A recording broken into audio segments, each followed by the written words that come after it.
Hammaga assalomu alaykum hurmatli obunachilar. Mana bu avtomobilni ko'ryapsizlar. Labo rusumli avtomobilimiz 2025-yil Rossiyada 15-20 ming kilometr harakatlangan. 5-10 sekund vaqtga qaramasdan, kutmasdan yo'lda harakatlanib olgan, chiqib olgan, bitta mashina kelib qolgan. Oyoq singan, boshqa bo'lgan, nima bo'lgan bo'lsa ham mana kuzovlari boshqalari alishgan. Lekin bu holatga kelishligiga insonning o'zi sababchi. Shuning uchun yo'llarda harakatlanayotganda shoshilmanglar. Yo'l harakat qonun qoidalariga to'laqonlik bilan amal qilinadigan bo'lsa, xudo xolasa bunaqa holat bo'lmaydi. Endi sizlarga bu taraf Asakadan kelish, bu taraf esa Kamuna, Kalsovoy, ya'ni kottejlar bor. Bu To'ramchek mahallasi, Asaka City, metan gaz zapravkadan o'tishinglarga chap qo'lda mana Iman avtoservis barcha turdagi avtomobillarga texnik xizmat ko'rsatish hamda kuzov remont ishlari, kraska ishlari bor. Ushbu ustaxona bu yana ta'mir talab bo'lgan.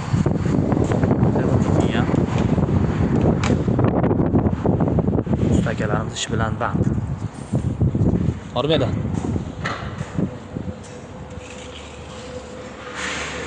Hormasinlar? Ishlar yaxshimi?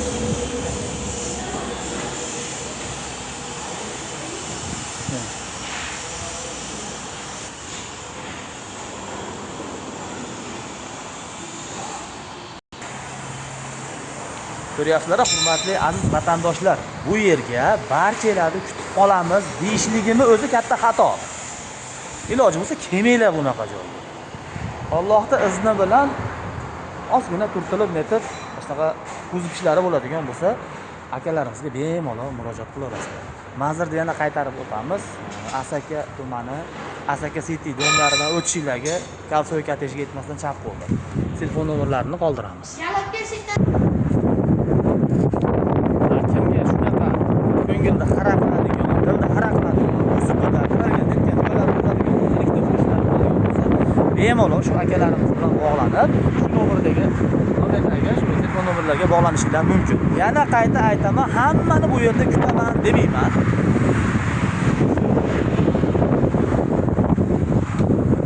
Shu narsaga oid ish tushadigan hollar bo'ladigan bo'lsa, bemalol kelib murojaat qilishinglar mumkin. Barchaga sog'lik, salomatlik tilayman. Yo'linglar bexatar bo'lsin. Yo'l harakat qonun qoidalariga qat'iyan amal qilsanglar, xudo xolasa jarima o'lsin, jarimasini to'laysizlar. Boshqa bir insonga ziyon yetmaydi. Chunki hammani uyda oilasi intizor bo'lib kutib o'tiradi. Otasi, onasi, oilasi, onajonasi. Barchaga sog'lik, salomatlik tilayman. Sizlar bilan Abdulhamid 132 Asaka.